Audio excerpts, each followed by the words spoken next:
I've been told I have wise eyes. Athena's eyes.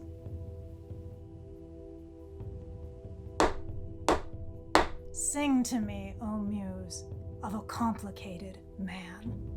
I refer, of course, to famous director Christopher Nolan, whose recent release, The Odyssey, has exceeded all expectations at the box office, despite some controversy among some of its artistic decisions out in the public discourse.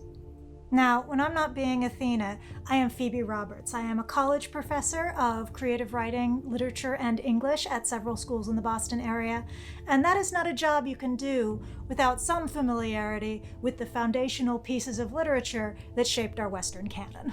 So when I heard that Christopher Nolan was going to be doing a big-budget adaptation of The Odyssey, both the English professor and the little mythology nerd kid in me was excited and interested, but also a little bit trepidatious too. As a dramatic storyteller myself, I have complicated feelings about the work of Christopher Nolan. On one hand, he is a master of the cinematic craft while still being unafraid to push limits and experiment with the artistic form, and he's unafraid to tackle complex stories and ideas and embrace ambiguity, even when that makes the level of the cinema a little bit harder to digest.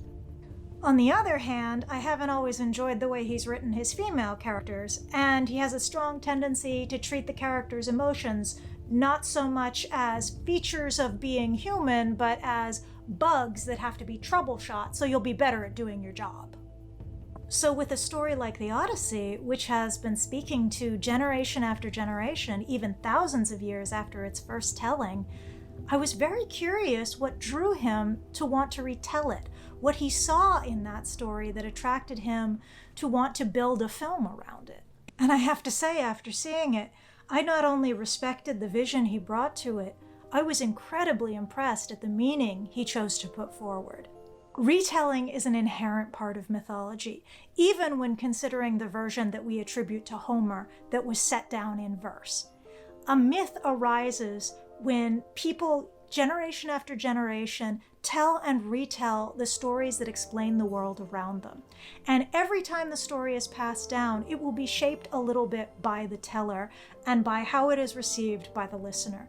And it will always be influenced by the values of those people, by what seems important to them at the time, what is most interesting to them, and the factors of their particular lives that make them unique. So for a legend to survive long enough to be passed down, the listener has to hear something in it that resonates with them, such that they are going to want to retell it. And of course that means they're going to be adapted and changed as the next generation finds something else that is meaningful to them. And of course, for a story like The Odyssey that's been around for thousands of years, there are some core concepts that speak to human beings no matter who they are and get maintained as time goes on, or it probably wouldn't have lasted, like the longing for one's home and family after long periods of separation, or the toil of war, or the responsibility one feels to one's people, or the desire to have one's name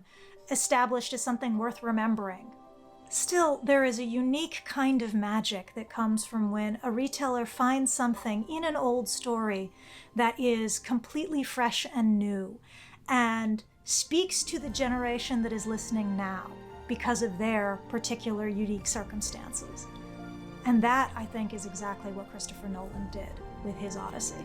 It has become convention in modern film to present the big central idea of a movie early. Sometimes it's by having a character stated in so many words outright in clumsier examples that you can find, but ideally you just make that theme feel manifest by the things that are happening in the movie that you can tell are important to what the characters are dealing with. For me, the big question that was asked by every moment of this film, one I've never seen in any other version of this legend, was, how do you greet the stranger?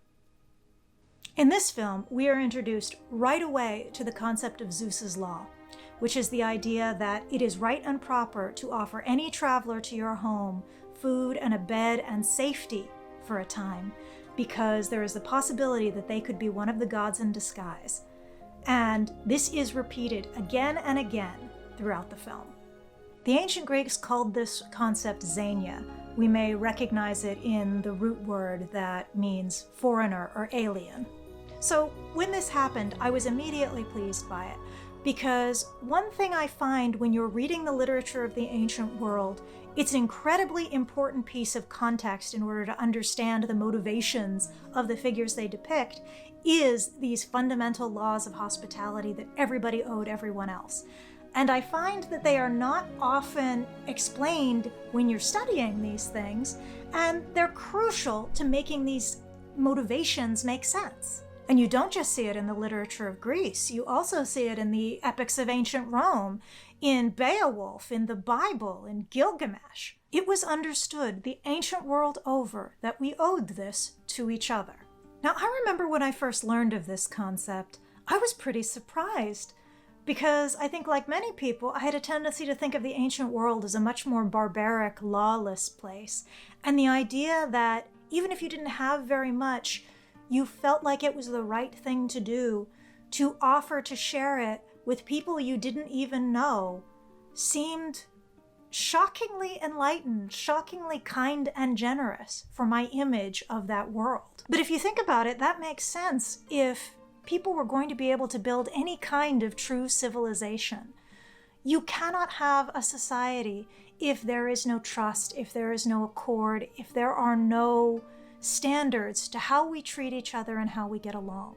And you can see in this the building blocks of humankind trying to find some way to move society past the basic subsistence scrabbling and constant warring that they had been seeing up to that point. And it's easy to see this as a manifestation of a literal fear. If I anger the gods, they will punish me.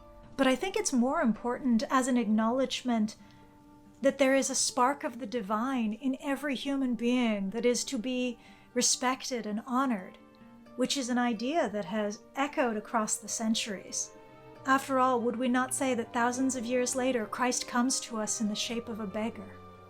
But this was not just context for understanding the world of the film. This was the thesis for all of the storytelling that was about to come.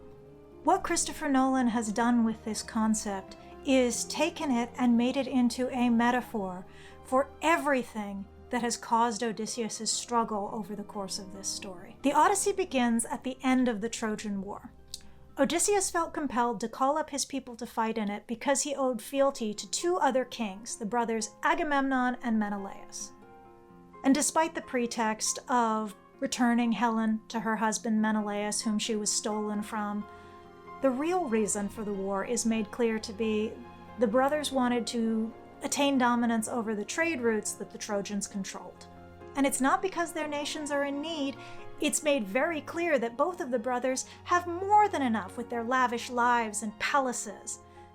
They clearly just want to take from the Trojans to increase their own status. It's an example of looking in your neighbor's bowl, not to see if he has enough, but if he has anything that you want to take from him. And throughout the film, we've come upon instance after instance of how failure to treat the stranger like a neighbor brings about suffering.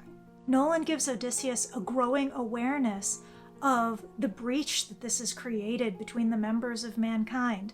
And while you could argue that that's a pretty big departure from the poem, I would say that the ancient Greeks didn't view war as unjust as we in the modern era tend to think of it today. At the same time, the poem is permeated with the sense of sorrow and exhaustion that these people have gone through for having had to participate in this war. And it's a very honest, natural human extrapolation of this very, very present theme to be found in the poem. But even if we accept that this war was politically and culturally necessary for these people of the ancient world, Nolan makes it very clear that this struggle to meet the stranger, to accept him as a fellow human being, is the author of basically all of Odysseus' suffering, even on the journey home. When Odysseus' crew lands on the Isle of Aiaia and meets Circe, we may think that they didn't seem to do her any harm before she lashed out at them and turned them into pigs. But if you know anything about the mythology of Circe, you know that she has good reason to expect strangers mean her harm. When Odysseus says that they hadn't hurt her, she says they would have, and you can tell that she knows because of experience. When they encounter the terrifying 7-foot Laestrygonians, they're attacked on sight, which leaves them even more afraid, even more prone to violence to any new person that they meet. When they enter the cave of Polyphemus, they immediately try to help themselves to his cheese and his sheep. Yes, he kills and eats several of them right in front of them, but they are invaders in his home, taking his things. And you will notice that they kind of presume him to be simply a monster until they can actually hear him speaking and praying in words that they can recognize. Despite the civilized signs of herding and cheese-making, they don't even attempt to speak or reason with him. It leaves us to ponder just how easy it is for someone to seem so different from us that we forget that they might be as human as we are. The question is even extended to the nature of the warfare in Troy. The trick of the Trojan horse, famously devised by Odysseus himself, is posed as a violation of those very guest laws, as men infiltrating a safe place in the guise of something holy. Now, I would say that's a pretty significant departure of interpretation from the poem. I would not say that based on the values of the ancient Greeks that Odysseus's trick, which came from his own cleverness, was considered to be shameful in any way. But I think it was a very legitimate direction to go in, because it connects well with that recognition that this was the destruction of an entire civilization, that the Trojans were decimated by this attack, which, as a reminder, was established to have been done because other rich kings wanted their trade routes. While it is by no means a historically accurate film, I mean, why should it be? It's adapting an epic poem with myths and monsters in it. But it did incorporate a little bit of Bronze Age history that I thought was very clever on this front. There are a number of references in the records from this period to the Sea People, some ill-defined group of nautical raiders who would come from the sea and ravage the coastline that the villages in Greece had come to fear as sort of this invading force. We are not exactly sure who the Sea People are, where they came from, what their goals were, or what drove them to behave the way that they did. But Christopher Nolan very cleverly saw a parallel between this behavior and what Odysseus's crew ends up doing. Their hunger, their exhaustion, their desperation after the 10 years that they've just spent at war drives them to wreak havoc in all of the places that they land on their way home to Ithaca. They don't necessarily intend any cruelty, but the trauma of war and their need to survive forces them into barbaric behavior. They become the terrifying other that previously they would feel they needed to defend against. To the point that when Odysseus tells Penelope what they've been doing for the last 10 years, she realizes, you are the people from the sea. And if this terrifying stranger is us, who were all the other terrifying strangers that we met with hatred and violence all those other times? The entirety of his success is based on the right people welcoming him as a stranger. The fact that Telemachus is continually looking for wise eyes, Athena's eyes, in the people that he meets, allows Odysseus to see that he's continually looking for the value in others, and is a worthy person that he can rely on. Eumaeus's faith and generosity, played to exquisite form by John Leguizamo, undimmed even after years of abuse from the suitors, allows Odysseus to enter his kingdom in safety. And Penelope's welcoming of the beggar allows Odysseus to see that she is still the same woman that has held his kingdom together for all these years. You are so strange, Odysseus and Penelope say to one another in Latimore's translation of the Odyssey, when they are testing one another to see if they are certain that each one is the person that they think they are. It is in recognition that they are both too cunning not to be each playing at their own game, and also of their uniqueness that they recognize in one another, that there is no one quite like you. But I think also it speaks of that willingness to let one's guard down and face this person who is not exactly the same as you remember them, and see if they really are who you think beneath that surface. Nolan did a lot of other clever adaptational touches as well, such as I really liked how he handled Calypso by sort of combining it with the island of the Lotus Eaters and making Odysseus forget everything that he's done and everything that he's been by eating the lotuses as a way of escaping responsibility for a time, because you cannot carry responsibility if you don't own what you've done. I also thought Sinon was an interesting touch.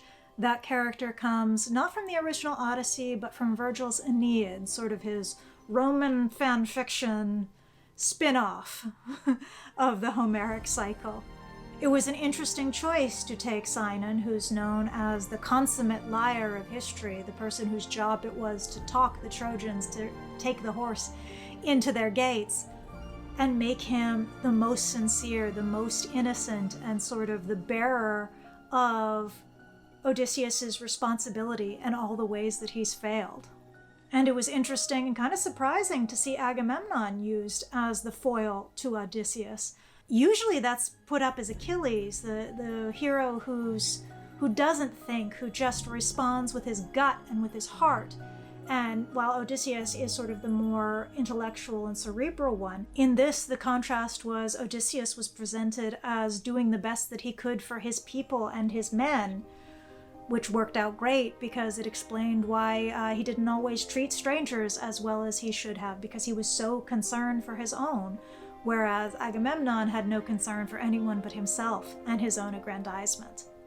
While I do not love the visual of the inverted human spine on his helmet, I did think it was very interesting that we never saw his face, and he was always presented as this implacable figure of armor, as if there was no substance to the man inside it. They also did a really good job handling Telemachus, who I've always thought was one of the great problem characters of Western literature.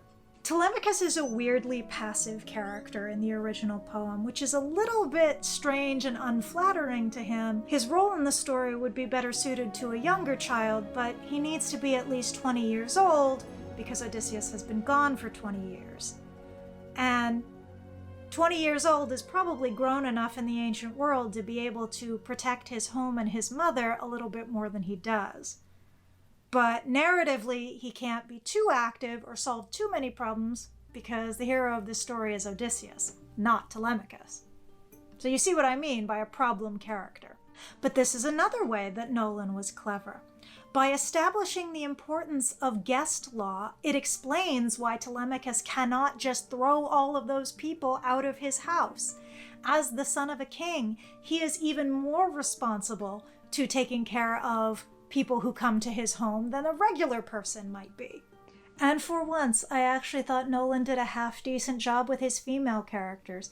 I don't feel like he has a great track record with protagonist wives in particular, but his depiction of Penelope, I think, captured what she is always best known for, while also making her feel like she was an active character with her own feelings and motivations. That she and Odysseus were a team, and that she was doing the best that she could to hold the country together without him.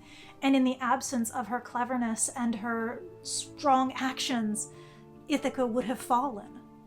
Now, I wouldn't say this was a perfect film. I had a few small quibbles with it. One of which being, I didn't love how aware and vocal they were about the idea of the Bronze Age collapse approaching. People do not understand the demarcations of the eras that they're living through while they are living through them, so I really could have dealt without that. But I was kind of willing to forgive it because I really appreciated the understanding and acknowledgement of the fact that if we do not respect each other's fundamental humanity and agree on how we're going to treat each other, we cannot have a civilization, and society will collapse in its absence. I'm not entirely sure how I feel about the dialogue. I know he said that he was going for a modern idiom in order to make it feel natural and accessible. I didn't have any particular problem with that, but I did feel like the dialogue was a little bit stiff and over-articulated at times. Personally, as a person who has worked in the ancient epic space myself, I prefer a slightly more timeless quality to the way that people speak, but that's just a matter of taste. The costumes grew on me. I wasn't that impressed when I was seeing the early still images when they first announced the film.